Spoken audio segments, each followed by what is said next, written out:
ধলাই সমজেলার শ্যামাচরণপুর গ্রাম পঞ্চায়েতের আরাধনপুর গ্রামের একাংশে দীর্ঘদিন ধরেই বিশুদ্ধ পানীয় জলের সংকটে ভুগছেন বাসিন্দারা।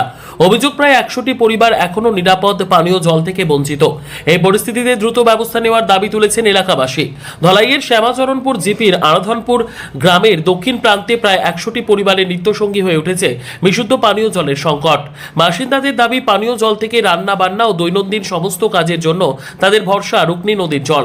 এলাকাবাসীর অভিযোগ, নির্বাচনের আগে জনসংযোগে এসে বর্তমানে বিধায়ক অমিয় কান্তি দাস তাদের জলের সমস্যা সমাধানের আশ্বাস দিয়েছিলেন, তবে নির্বাচনের পর সেই প্রতিশ্রুতি বাস্তবায়িত হয়নি বলেই দাবি তাদের। গ্রামবাসীদের আরও অভিযোগ, গ্রামের উত্তর প্রান্তে জল সরবরাহ প্রকল্প থাকলেও দক্ষিণ প্রান্তের বহু পরিবার এখনও তার সুবিধা পাচ্ছেন না। তাই দ্রুত ওই এলাকায় বিশুদ্ধ পানীয় জলের ব্যবস্থা করার দাবি জানিয়েছেন তারা। আর অমিয়কান্তি দাস আইয়া গেছলা এদিকে হইলো মেম্বারের বাড়ি ইলেকশন আইয়া গেছলা কইয়া গেছে আমরা আর কি তারা বাড়ি বুটের পরে আইয়ালে জিতিয়া সারলে আইবা তারা বাসা, কিন্তু তাই তো কোনো আইসই না। তাই আর কি নিজেরা যেমন না করেন তার লাগি তো তাই নাইসই না। আইয়া যদি আমরা একবার যে দুঃখ কষ্ট বুঝতা তাহলে তো আইলা নে। তাই কিতা দুঃখ আপনারা? ও তো আমরা তো জল নাই, আমরা বেশি দুঃখ হইলে আমরা জল নাই। জল এখন কইতেই খাও? নদীর থেকে খাই।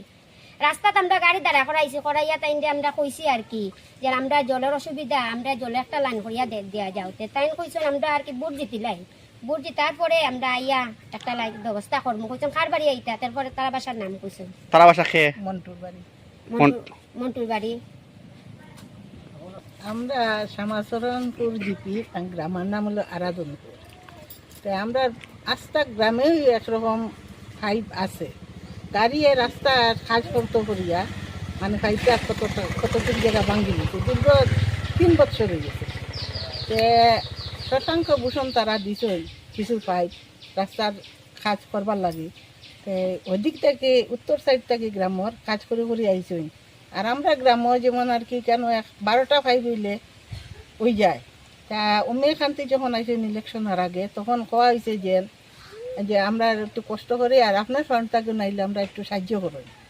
তাই জন্য মিটিং হয়েছে। তখন তাই কইছে না, এখন রাস্তার কাজ আমি করাইতাম না, এটা এখন যদি আমার টাকা দিয়ে করাই তে সরকারি ইয়ে যাইব গিয়া, তখন আমার উপরে আবদার আইছিল। তখন আমি কোনো কাজ করতাম না। আমি ইলেকশন পরে জিতি বা নাইও জিতি এটা আমি দেখিয়া দিব, তোমরা মনে কোনো দুঃখ নিও না। তো এখানে রাস্তা আটকাইয়া টানি দেখা নিয়েছে, বেশি না 12টা ফাইভ লাগে, বুঝছেন না? তে তাই কইছে না জিতলেও তাই এটা কাজ করে দিবা, জিতিয়া তা না আজ পর্যন্ত মিটিং করতেছে তার মুখও দেখছে। আমরা বৃদ্ধ মানুষ ইয়া নদীর থেকে জল উঠাইতে পারি না, খাওয়া বেদনা খমর বেদনা অত কষ্ট করি আর নদীর থেকে উঠাইতে ওটা ঘাট আমরা উঠিতে পারি না। তাই তো এখন পর্যন্ত আমরা কোনো জাতীয় ও সানিঘাটার আর একজন আসলা, তাই কইছেন আমি দেখমু সঞ্জু রায় নীনা দাস জানি না, তাই ন কইসইন আমি দেখিয়া দিমু, কিন্তু এখন পর্যন্ত তানো মুখ দেখি না। আর জল তো আর নাইও, আর কিতা কইতা আমরা কাছে অন্য আমরা গাড়ি আটকানি পরে তাই তাই আমি জিতিলেও দিমু আর না জিতিলেও আমরা বিয়া দিমু। এখন তাই কিতা জিতিছেন, জিতার পরে এখন কোনো বাতাসও নাই, আমরা এদিকে আইসিও না, আইয়া জায়গার কথা দূরে।